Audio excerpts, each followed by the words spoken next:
پچھلے جو آج سے 2-3 مہینے پہلے جو سرویز تھے تو ان کے مطابق 20 سے 30% ریپبلکن رجسٹرڈ ووٹرز ایسے ہیں جو کہ ریپبلکن کسی کینڈیڈیٹ کو تو ووٹ دینے کو تیار ہوں گے، لیکن ڈونلڈ ٹرمپ کو وہ کسی صورت میں ووٹ نہیں دینا چاہتے.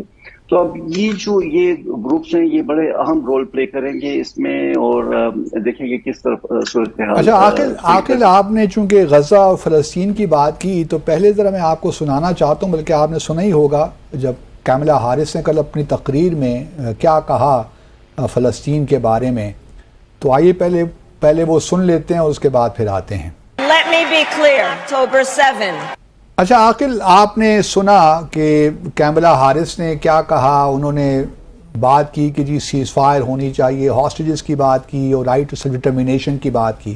کیا آپ سمجھتے ہیں کہ یہ جو فارمولیشن تھی فلسطین پہ، غزہ پہ، یہ جو خاص طور پہ مشیگن میں عرب امریکن کمیونٹی ہے جو کہتے ہیں کہ 4 لاکھ کے قریب ہے، کیا مشیگن کے وہ لوگ یا انکمیٹڈ موومنٹ جسے کہتے ہیں، جس کا ذکر آپ نے بھی کیا، اس فارمولیشن سے مطمئن ہو جائیں گے؟ کیونکہ ان کی تو ڈیمانڈ تھی کہ بھئی کلیئرلی آپ آرٹیکولیٹ کریں کہ آرمز ایمبارگو لگانا ہے ہم نے اسرائیل پہ.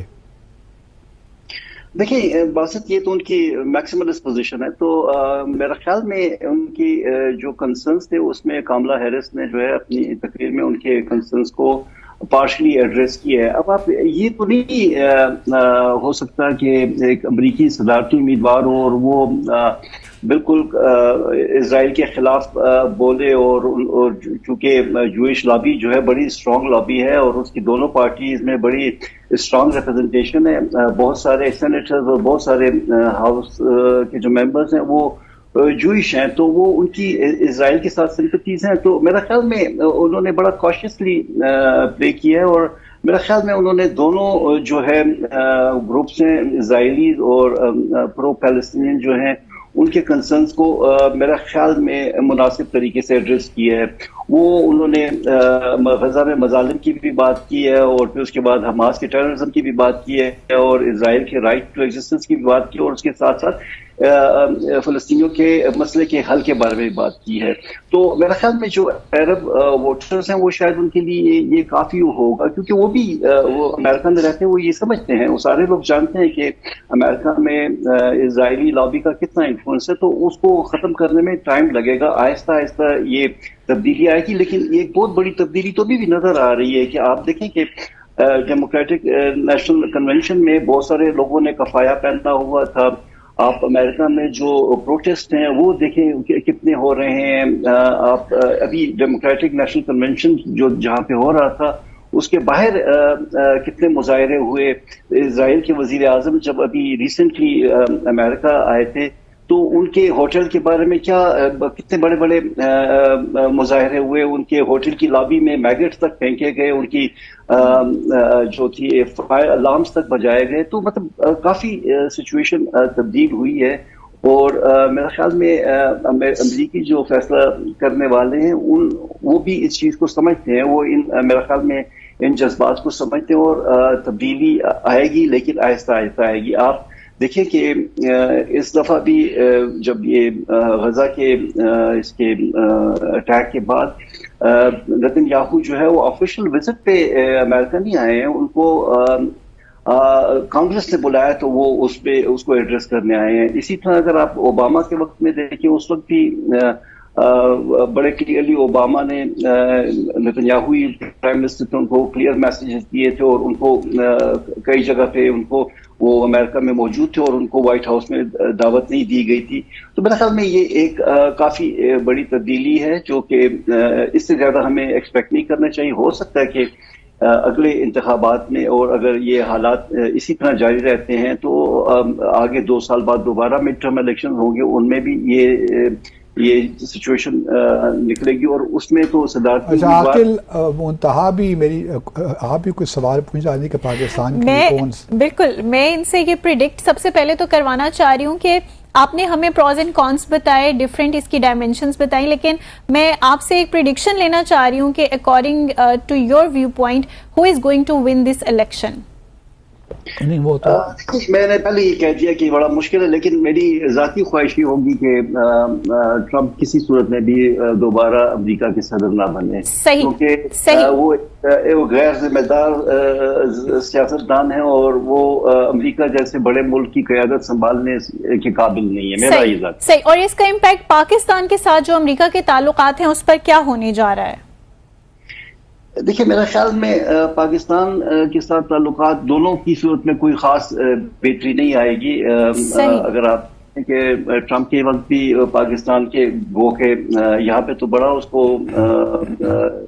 اہمیت دی گئی تھی، جیسے ورلڈ کپ فتح کر کے ہمارے وزیر اعظم آئے تھے، لیکن ہمارے تعلقات میں کوئی خاص بہتری نہیں آئی تھی۔ اور اسی طرح بائیڈن کے وقت میں بھی تعلقات میں کافی خرابی آئی تھی۔ اور میں اس کے ساتھ ساتھ ایک دوسرے ایلیمنٹ کی طرف آپ کی توجہ دلانا چاہتا ہوں، اور میں باسط سے بھی چاہوں گا کہ وہ بھی اس بارے میں اپنی رائے دیں۔ آپ دیکھیں کہ وہاں پہ انڈین کمیونٹی جو ہے وہ کتنا اس کا افیکٹو رول ہے اور کتنا بڑا رول ہے۔ اس وقت اگر کملا صدر منتخب ہو جاتی ہیں تو وہ ان کی والدہ جو تھی انڈین اوریجن کی ہیں، بالکل۔ اور اگر آپ دوسرے ریپبلکن سائڈ کی طرف آئیں تو آپ دیکھیں کہ دو ان کے میجر کینڈیڈیٹ جو تھے ویوک راماسوامی اور یہ نکی ہیلی جو ہے، وہ بڑے میجر کینڈیڈیٹ تھے، اور نکی ہیلی نے تو آخر وقت میں اس ریس کو چھوڑا۔ آپ دیکھیں نکی ہیلی اپنی ریاست کی 2 بار گورنر رہ چکی ہے، بابی جندل کو دیکھیں وہ لوزیانا کا 3 بار گورنر رہ چکا ہے۔ تو انڈین جو ہے وہ جے ڈی وینس کی جو وائف ہے وہ بھی انڈین ہے آگے۔ اور دیکھیں اگر دونوں جیتے ہیں، دونوں میں سے کوئی بھی جیتتا ہے تو انڈین انفلوئنس دونوں میں آپ کو نظر آئے گا، کیونکہ کی بیوی جو ہے وہ۔ اور میں اپنے طرف آتا ہوں کہ ہمیں اپنی پاکستانیوں کو دیکھیں، پاکستانی وہاں پہ بڑے ویل آف لوگ ہیں، بڑے انفلوئنشل لوگ ہیں، لیکن آپ دیکھیں کہ پاکستانیوں نے کیا کیا۔ پاکستانیوں نے کانگریس میں ہاؤس آف ریپرزینٹیٹو میں پاکستان کے خلاف قرارداد منظور کروائی۔ آپ دیکھیں کہ انڈینز ایسا نہیں کرتے، ان کے اپنی جو ہے مودی کے بارے میں بہت سارے اختلافات موجود ہیں۔ امریکہ میں کانگریس کے بہت سارے سپورٹرز ہیں، انہوں نے کبھی مودی کے خلاف کانگریس میں کوئی قرارداد منظور کروائی۔ اور اس طرح کے اور بھی بہت سارے روزانہ کے بیسس پہ مظاہرے، جہاں پہ پاکستانی ڈیلیگیشن جا رہا ہو وہاں پہ مظاہرے ہو رہے ہو، پاکستانی ڈیلیگیشن کے خلاف مظاہرے ہو رہے ہو، وہ پاکستانی ڈیلیگیشن پاکستانی اسٹیٹ کو ریپرزینٹ کر رہے ہوتے ہیں۔ تو یہ ہمیں، اور میرا ہیوسٹن میں بڑا مایوس کن ایکسپیرینس رہا ہے کہ وہاں پہ بھی میں کمیونٹی دیکھی تھی کہ وہ نیشنل پالیٹکس میں انٹرسٹ لینے کی بجائے پاکستانی پالیٹکس میں انٹرسٹ لے رہی ہیں۔ بھئی اگر پاکستان میں حالات بہت اچھے ہوتے ہیں تو آپ پاکستان چھوڑ کر نہ جاتے، آپ لوگ پاکستان چھوڑ کر گئے کہ اس لیے حالات مشکل تھے، آپ کو معاشی جو ہے طور پہ آگے بڑھنا تھا تو آپ ان جگہوں پہ گئے ہیں۔ تو اب آہستہ آہستہ حالات بہتر ہوں گے، لیکن پاکستان کے خلاف اس طرح کے ڈائریکٹ جو ہے ایکشن لینا یہ میرے خیال میں کسی طرح مناسب نہیں، اور ہمیں اس معاملے میں انڈین جو کمیونٹی ہے اس سے سبق سیکھنے کی ضرورت ہے۔ صحیح، بالکل بہت امپورٹنٹ بات آپ نے یہ کہی۔ ایمبیسڈر محمد عاقل ندیم صاحب ہمارے ساتھ موجود تھے، thank you so much for your time. بہت امپورٹنٹ پوائنٹ ریز کر ہم پہلے بھی کہتے رہے ہیں کہ دیکھیے پاکستانیوں کو پاکستان کی پالیٹکس نہیں کرنی چاہیے، اوورسیز پاکستانیوں کو پاکستان کے لیے پالیٹکس کرنی چاہیے، جس کا مطلب یہ ہے کہ وہاں مین اسٹریم میں شامل ہوں۔ جب وہ مین اسٹریم میں شامل ہوں گے تب وہ پاکستان کے لیے ایسیٹ بنیں گے۔ جو وہ پاکستان کی پالیٹکس کرتے رہیں گے تو پھر تو اللہ ہی خیر کرے۔ تو ایمبیسڈر عاقل ندیم نے صحیح پوائنٹ اٹھایا۔ اچھا، اس سے پہلے کہ آج میں تھوڑا سا 1-2 چیزیں ایڈ کرنا چاہتا ہوں۔ میں عاقل صاحب سے بالکل اتفاق کرتا ہوں کہ ٹرمپ صاحب کی جو پرسنالٹی ہے نا وہ مرکوریل ہے، کچھ سمجھ نہیں آتی، آپ پریڈکٹ نہیں کر سکتے کہ وہ کیا چاہتے ہیں۔ لیکن جو 2016 سے لے کر 2020 تک ان کا ٹینیور تھا، کم از کم انہوں نے افغانستان سے وہ نکل گئے، گو کہ ایک لحاظ سے اچھا ہی تھا کیونکہ ان کی پریزنس سے پاکستان کو بھی پرابلمز ہو رہے تھے۔ دنیا سے ریٹریٹ کیا انہوں نے، گو کہ کچھ ایسے اقدامات کیے، مثال کے طور پر ایران جو نیوکلیئر ڈیل تھی اس سے وہ وڈرا کر گئے، اس سے پرابلمز کریٹ ہوئے اور آج تک ہیں۔ اسی طرح کلائمیٹ چینج جو ریکارڈ تھا اس سے وہ وڈرا کر گئے، ہیومن رائٹس کونسل سے وہ نکل گئے۔ تو بہت سے انہوں نے ایسے کام کیے جس سے کافی دنیا میں ہلچل مچی۔ لیکن ایک انٹرسٹنگ جو ہے نا، جو میں نے ہی پوچھا اور آپ نے ہی پوچھا کہ کون جیتے گا، آبویسلی بہت کلوز فائٹ ہے۔ پہلا ڈیبیٹ جو ہے دونوں کے درمیان کیملا ہارس اور ڈونلڈ ٹرمپ کے درمیان وہ اگلے ماہ ستمبر میں شاید 15 سپٹمبر کو if I'm not wrong، اس سے ذرا چیزیں واضح ہوں گی، کیونکہ ٹرمپ نے پروپوز کیا تھا 3 ڈیبیٹس ود کیملا ہیرس، لیکن کیملا ہارس ایک ہی ڈیبیٹ پہ فی الحال راضی ہوئی ہیں۔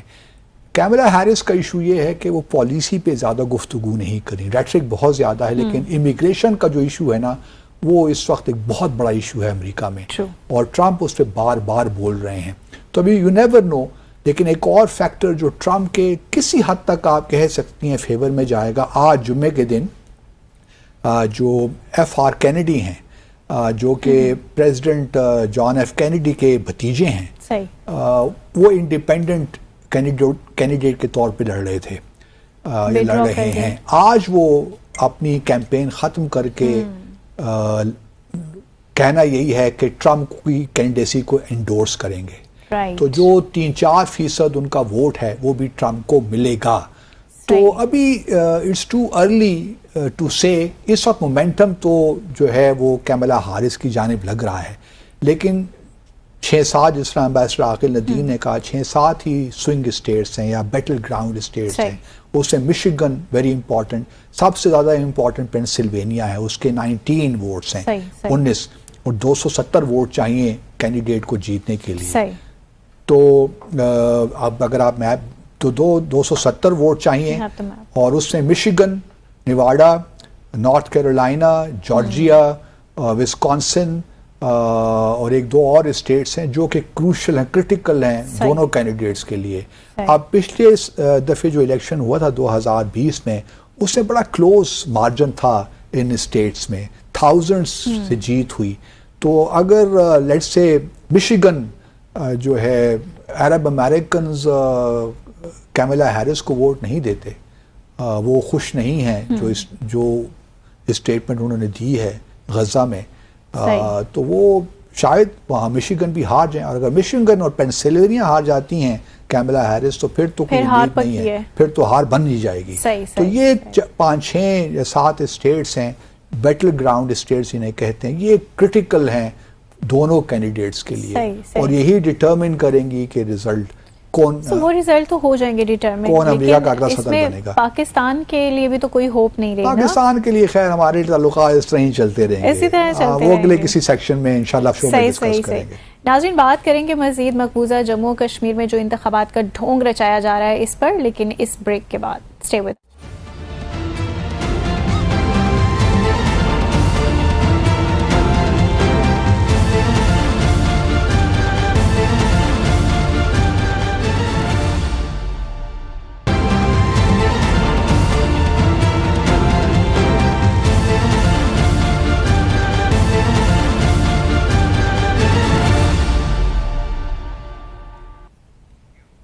Welcome back after the break. So Basit صاحب، آپ بڑا ڈیسپریٹلی بات کرنا چاہ رہے تھے بھارت کے حوالے سے، سو مجھے اس کا رول بتائیے جو مقبوضہ جموں و کشمیر میں انتخابات کا اسکیجول جو ہے وہ جاری کر دیا گیا ہے اور انتخابات کی باز گشت ہمیں سنائی دے رہی ہے، اس کی ریالٹی کیا ہے، کیا ہونے جا رہا ہے؟ دیکھیے الیکشن شاید ابھی بھی نہ ہوتے اگر بھارت کی سپریم کورٹ اپنی ججمنٹ میں یہ نہ کہتی کہ جی آپ نے سپٹمبر تک یا سپٹمبر کے آخر تک آپ نے انتخابات مقبوضہ جموں اور کشمیر میں کروانے ہیں۔ چلیے اب 3 فیزز میں الیکشنز ہوں گے، تیسرا فیز 1 اکتوبر کو ہوگا اور پھر 4 اکتوبر کو ریزلٹس اناؤنس ہوں گے۔ یہ بھی اپنے ہم ناظرین کو بتاتے چلیں کہ اس وقت جو ڈیلیمیٹیشن کا پروسیس ہوا اس کے بعد 114 سیٹیں ہیں جموں اور کشمیر کی اسمبلی کے لیے، مقبوضہ جموں اور کشمیر کی اسمبلی کے لیے، جس میں سے 24 سیٹیں جو ہیں وہ آزاد جموں اور کشمیر کے لوگوں کے لیے ہیں، اور باقی جو 90 سیٹیں ہیں ان پہ انتخابات ہوں گے، کیونکہ آزاد جموں اور کشمیر کے لوگ تو آزاد ہیں، تو وہ مقبوضہ جموں اور کشمیر کا حصہ تو نہیں ہے کہ ان سے زبردستی انتخابات یہاں پہ ہو سکیں، تو یہ لوگ تو وہاں ووٹ نہیں دیں گے۔ تو اب 90 سیٹوں پہ انتخابات ہوں گے۔ ان 90 سیٹوں میں جو 47 سیٹیں ہیں وہ ہیں کشمیر ویلی میں، اور 43 سیٹیں ہیں اللہ بھلا کرے آپ کو جموں کی۔ صحیح۔ اچھا، اب جو لوک سبھا کے الیکشنز ہوئے پچھلے مہینے جو ہے اپنا اپریل مئی میں، اس میں ہم نے دیکھا کہ جو لوک سبھا کی 5 سیٹیں تھیں، اس میں اگر آپ کشمیر کو بارہمولہ کی سیٹ لے لیں، سری نگر اور جو ہے آننت ناگ رجوری کی 3 سیٹیں جو کہ کشمیر ویلی کی ہیں، اس میں تو بری طرح شکست ہوئی. ایک تو ان پارٹیز کو جو کہ مثال کے سجاد لون جو ہیں پروگریسو پیپلز پارٹی جو کہ بی جے پی کی پراکسی سمجھے جاتے تھے، اور ایک سجاد لون عبد الغنی لون جو کہ بہت بڑے کشمیری لیڈر تھے، اور انہوں نے نذرانہ بھی پیش کیا اپنی جان کا کشمیر کی خاک خود ارادیت کے لیے. ان کے بیٹے ہیں یہ، اور وہ اب آج کل بی جے پی کے ساتھ نتھی ہوئے ہیں. ان کو بری طرح شکست ہوئی بارہمولہ کی جو کانسٹیٹوینسی تھی. اسی طرح عمر عبداللہ بھی اسی کانسٹیٹوینسی میں کھڑے تھے، ان کو یہ بری طرح شکست ہوئی. اور ان کے خلاف جو شخص جیتے وہ تھے انجینئر رشید، جن کو ہم سب جانتے ہیں. اچھا، وہ جو انجینئر رشید ہیں انہوں نے اپنی ایک نئی پارٹی بنائی ہے، عوامی اتحاد پارٹی، اور یہ پچھلے 5 سالوں سے یا 6 سالوں سے 2019 کے بعد سے تہاڑ جیل میں ہیں، اور وہیں سے انہوں نے الیکشن بھی لڑا اور 2 لاکھ کی لیڈ انہوں نے لی ان دونوں. اچھا، اس کے بعد محبوبہ مفتی جو پیپلز ڈیموکریٹک پارٹی صدر ہیں، ان کو آننت ناگ رجوری جو ہے اس سیٹ سے بری طرح شکست ہوئی. سری نگر اور اس سیٹ سے جہاں سے مفتی نے الیکشن لڑا، وہاں سے نیشنل کانفرنس جو عمر عبداللہ اور فاروق عبداللہ کی پارٹی ہے، انہوں نے الیکشن لڑا.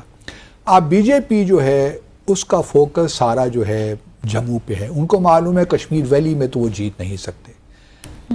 جموں میں چونکہ ہندوؤں کی میجورٹی زیادہ ہے تو وہاں سارا فوکس ان کا وہاں پہ ہے، کس طریقے سے وہاں کی جو 43 سیٹیں ہیں وہ سب کی سب وہ جیتیں. لیکن جموں میں بھی مسئلہ یہ ہے کہ جو چناب اور پیر پنجال کا جو علاقہ ہے جہاں مسلم میجورٹی ہے، وہاں پہ آبویسلی بی جے پی کو اتنی پذیرائی حاصل نہیں ہوتی. اس لیے اب وہ چاہ رہے ہیں کہ کچھ الائنس کریں کچھ پارٹیز کے ساتھ، کچھ ایسے کینڈیڈیٹس کھڑے ہیں جن پہ سب کا اتفاق ہوتا کہ جو لوگ کشمیر میں بھی جیتیں، کشمیر ویلی میں، وہ ان کے ساتھ مل کر ایک کام کر سکیں. وہ کام کیا ہے؟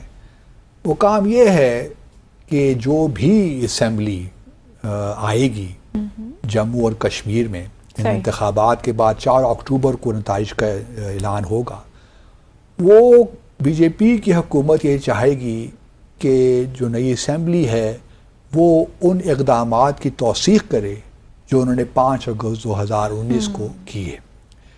کیونکہ اگر آپ دیکھیے تو ابھی تک ایک یہ خلا موجود ہے کہ چاہے وہ آرٹیکل 270 ہم نے پہلے بھی ڈسکس کیا تھا، جو سب آرٹیکل 2 ہے 370 کا، یا آرٹیکل 3 ہے انڈین کے کانسٹیٹیوشن کا، اس کی خلاف ورزی کرتے ہوئے سارے اقدامات کیے گئے.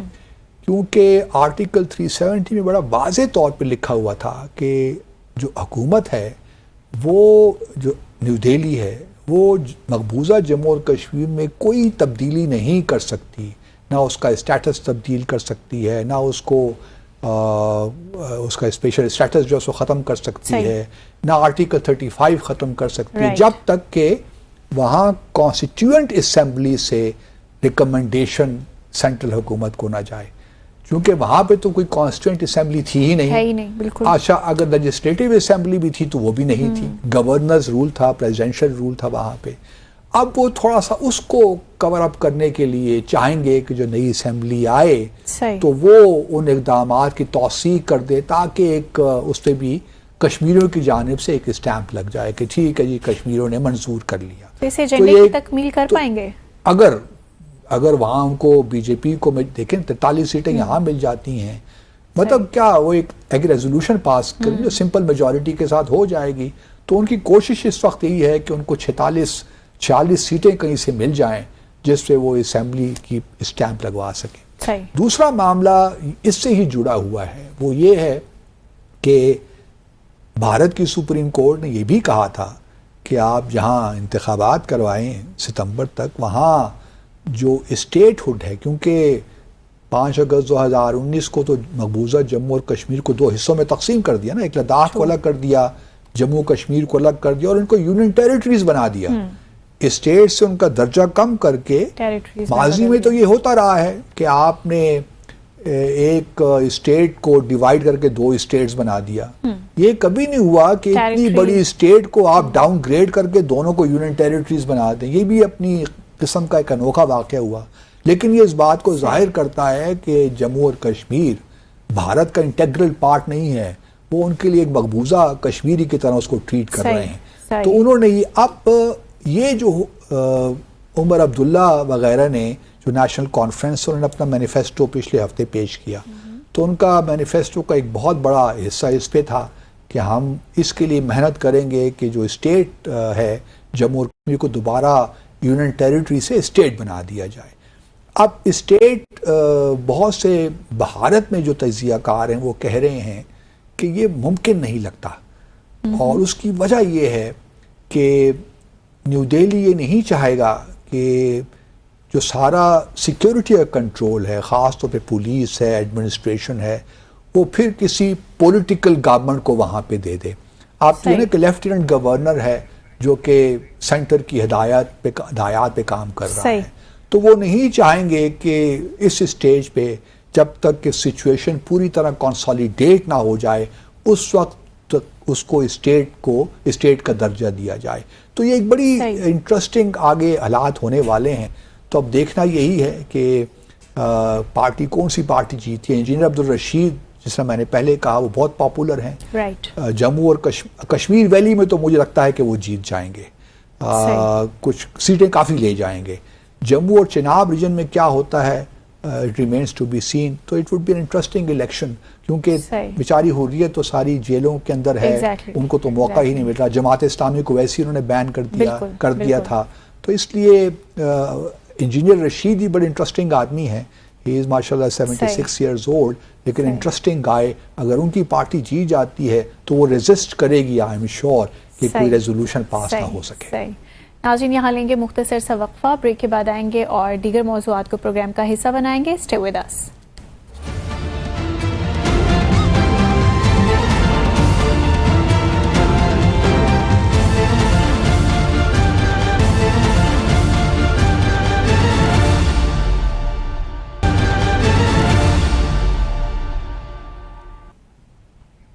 Welcome back after the break. So Basit صاحب, قادیانیوں سے متعلق سپریم کورٹ آف پاکستان نے فیصلے میں کچھ تبدیلی کر دی ہے.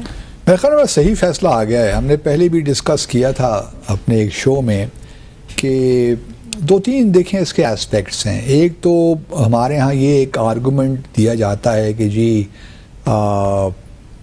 قادیانی اگر اپنے مذہب کی تشہیر کرتے ہیں تو اقلیتوں کا رائٹ ہے کہ وہ کریں, کوئی کیوں اس پہ ہمیں اعتراض ہوگا.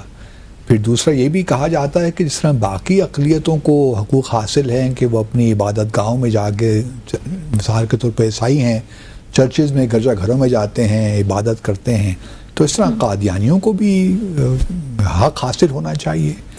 تو اتنا کیوں ہم بابلا شور مچاتے ہیں قادیانیوں کے معاملے میں. میں پہلے تو ان علماء کو اور ان پارٹیز کو جنہوں نے, ساری پارٹیز تقریباً تھیں, تحریک انصاف بھی, باقی پارٹیز بھی, جمعیت علماء اسلام بھی, جماعت اسلامی بھی, ان تمام لوگوں کا متفقہ ایک رائے یہی تھی کہ جو 24 جولائی کو جو ججمنٹ, ڈیٹیلڈ ججمنٹ آئی تھی وہ ٹھیک نہیں تھی سپریم کورٹ کی, اور اس نے بہت سے لوپ ہولز تھے جس کی وجہ سے آنے والے دنوں میں پرابلمز ہو سکتے تھے.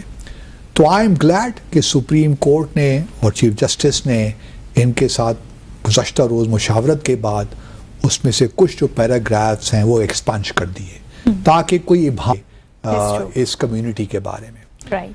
2-3 پوائنٹس ہیں جس کے بارے میں آج ہمارے پاس وقت مختصر ہے اس پہ تھوڑا سا زور دینا چاہتا ہوں. دیکھیے, ایک تو یہ ہے کہ ہمیں کوئی مسئلہ نہیں ہے اگر قادیانی جو ہیں وہ اپنے آپ کو پہلے تو اقلیت مان لینا. مسئلہ یہ ہے کہ وہ جو پاکستان کا کانسٹیٹیوشن ہے اور اس میں جو 2nd امینڈمنٹ ہوئی تھی 1974 کو, جس کے تحت ان کو اقلیت قرار دے دیا گیا تھا, وہ اس کو مانتے ہی نہیں. وہ کہتے ہیں جی آپ سارے بگڑے ہوئے ہیں, آپ لوگ راہ راست پہ نہیں ہیں, مسئلہ تو یہیں سے خراب مسئلہ یہیں سے خراب ہوتا ہے. جب آپ اپنے آپ کو اقلیت نہیں مانیں گے تو پھر سارا مسئلہ خراب ہی ہو جائے گا. ان کے رائٹس آپ کو کیسے دیے پھر کیسے رائٹس آپ کو دیے جائیں؟ آپ تو اکثریت کو کہتے ہیں کہ آپ اقلیت میں مطلب وہ اپنے انداز سے جو بات کرتے ہیں نا، تو یہاں سے سارا مسئلہ شروع ہوتا ہے. جب آپ یہ مان لیں کہ جی ہم اقلیت ہیں، ہم مسلمان نہیں ہیں، تو پھر کوئی مسئلہ نہیں رہے گا. ان کا معاملہ یہ ہے کہ وہ اس بات پہ انسسٹ کرتے ہیں کہ ہم مسلمان ہیں، ہم ہی مسلمان ہیں. آپ نے ٹھیک کہا، آپ لوگ بگڑے ہوئے ہیں، آپ لوگوں کو راہ راست پلانا ہمارا فرض ہے. تو پرابلمس تو یہیں سے شروع ہو جاتا ہے.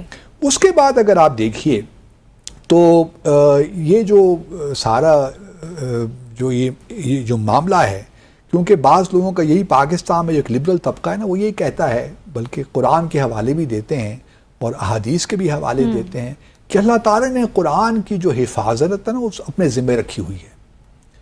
میرا ایک سوال کاؤنٹر یہ ہوتا ہے کہ اللہ تعالیٰ نے تو کہا ہے نا کہ میرے ذمہ ہے قرآن کی حفاظت، تو اس کا مطلب کیا ہے؟ وہ اپنی جو حضور صلی اللہ علیہ وآلہ وسلم کی امت ہے اسی کے ذریعے کروائیں گے نا. کوئی اوپر سے لوگ تھوڑی آئیں گے جو ہمارے حفاظ ہیں مثال کے طور پر، اور ان کے دلوں میں قرآن رہتا ہے، تو بھی ایک طریقہ ہے اس کو بچانے کا یا اس کو اس طرح محفوظ کرنے کا. اور اس طرح اگر ہم قادیانیوں کو کھلے عام چھوڑ دیں گے کہ وہ قرآن میں اپنی مرضی سے ایڈیشن کریں، ڈیلیشن کریں، جس قسم کے وہ پرنٹ قرآن کے بنائیں، تو یہ تو بالکل کسی قسم اجازت نہیں دی جا سکتی. تو امتی جو ہیں وہی قرآن کی حفاظت کا ذریعہ بنیں گے نا.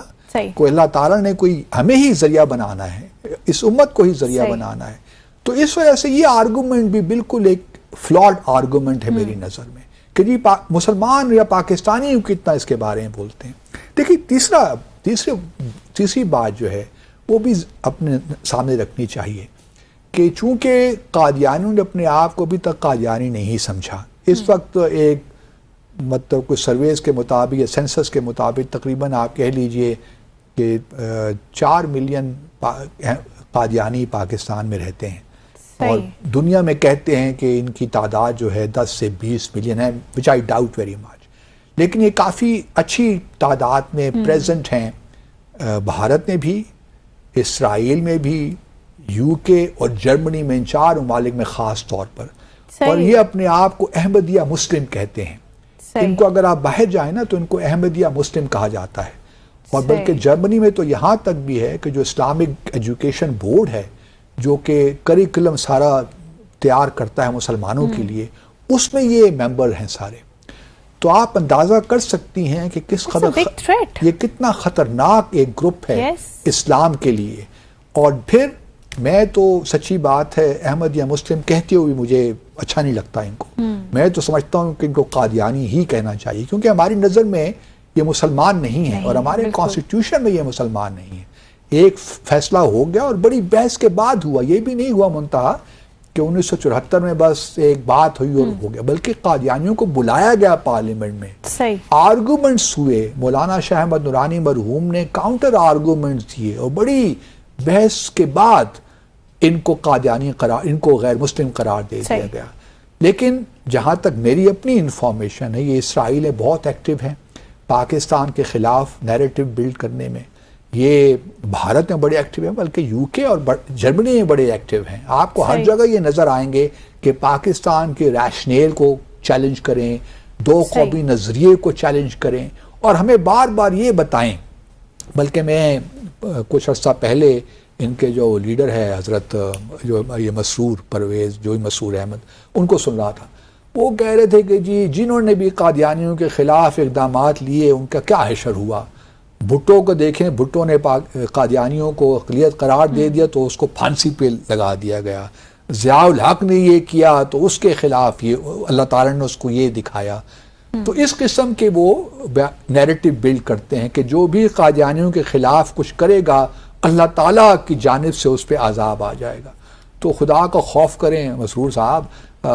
ہمیں بھی معلوم ہے کہ اسلام کیا ہے، اور آپ نے تو جو فنڈامنٹلز ہیں اس کو چیلنج کیا، اور ہم جانتے ہیں کہ آپ کس طرح ایکٹیو ہیں اسرائیل میں، بھارت میں اور دوسرے ممالک میں، کہ پاکستان کے ریشنیل کو آپ چیلنج کریں اور کہ پاکستان بنانے کی ضرورت ہی کیا تھی. پھر ہمیں بار بار یہ بھی کہتے ہیں کہ سر ظفر اللہ خان نے دیکھی جی پاکستان نے خدمت کی، ڈاکٹر عبدالسلام نے پاکستان نے خدمت کی. ہم ان کی خدمات کو تو نظر انداز نہیں کر رہے، ہم اس کو ایکنالج کرتے ہیں، اپریشیٹ کرتے ہیں بحیثیت پاکستانی. لیکن آپ اس کو یہ کر کے کیوں پیش کرتے ہیں کہ وہ قادیانی تھے؟ مطلب وہ تو پاکستانی تھے نا، ہم مانتے ہیں. 1970 اگر سر ظفر اللہ خان، اس وقت تو یہ مسئلہ نہیں تھا کانسٹیٹیوشن میں، اس وقت تو ہم نے قادیانی کو غیر مسلم قرار نہیں دے دیا تھا نا. یہ تو صورتحال 1974 میں پیدا ہوئی، لیکن 50s میں بھی ان کے خلاف بہت اقدامات ہوتے رہے، تحریکیں چلتی رہیں، جس کی وجہ سے بہت سے علماء کو جیل بھی ہوئی. 1950s کی میں بات کر رہا ہوں. تو ہمیں جن قادیانیوں نے کنٹریبیوشن کی ہے ہم اس کو ایکنالج کرتے ہیں ایز اے پاکستانی. لیکن کوشچن یہ ہے، میرا بنیادی سوال یہ ہے کہ کیا قادیانی آج پاکستان میں جو رہتے ہیں اپنے آپ کو اقلیت سمجھتے ہیں؟ کیا وہ یہ کہیں گے کہ ہم اقلیت میں ہیں، ہم مسلمان نہیں ہیں، ہم قادیانی ہیں، ہم اپنی عبادت گاہوں کو مسجد نہیں کہتے؟ کیا یہ کہنے کو وہ تیار ہیں؟ وہ سارے وہ کام کریں گے جو کہ کیونکہ ان کا کہنا یہی ہے نا کہ ہم تو قرآن کو ہی مانتے ہیں، حضور صلی اللہ علیہ وسلم کی شریعت کو بھی مانتے ہیں، سب کام ہم کرتے ہیں، آپ اور ہم میں کیا فرق ہے؟ بنیادی فرق تو ہمارا یہی ہے کہ ہم خاطب النبیین ہمارے لیے کوئی اور ہے اور آپ کے لیے کوئی اور ہے. تو سوال یہیں سے خراب ہوتا ہے. اور اگر وہ اپنا قبلہ درست کر لیتے ہیں تو ہمیں تو کوئی اعتراض نہیں ہے، وہ اتنے ہی پاکستانی ہوں گے جتنے ہم. لیکن میرا ایک اور مجھے جو خطرہ لگا رہتا ہے نا کہ ایک تو وہ ہیں پاکستان میں جو ڈکلیئرڈ قادیانی ہیں، ان سے ہمیشہ اتنا خطرہ نہیں ہے، لیکن بہت سے قادیانی ایسے ہیں جو بڑی امپورٹنٹ پوزیشنز میں ہیں اور انہوں نے اپنے آپ کو ڈکلیئر نہیں کیا. میں جانتا ہوں ذاتی طور پہ ایسے لوگ. تو میں یہ ہائی لائٹ کرنا چاہتا ہوں اپنے ناظرین کے لیے کہ قادیانی اگر آج اپنے آپ کو اقلیت کہنا شروع کر دیں اور وہ مان لیں کہ ہم مسلمان نہیں ہیں تو پاکستان میں سارا مسئلہ ختم. تو ریاست ان کو رائٹس بھی دینا شروع کر دے گی؟ ریاست تو رائٹس دیتی بھی ہے، ابھی بھی دیتی ہے، لیکن اقلیتوں کو ہمارا تو آئین بڑا واضح ہے، اپنے آپ کو اقلیت تو مانے. یہ تو بہت بڑا پوائنٹ ہے. اور ناظرین اسی کے ساتھ ہی آج کے ہمارے پروگرام کا وقت یہاں اختتام پذیر ہوا چاہتا ہے. آپ سے ملاقات ہوگی انشاءاللہ کل. ٹل دین ٹیک کیئر.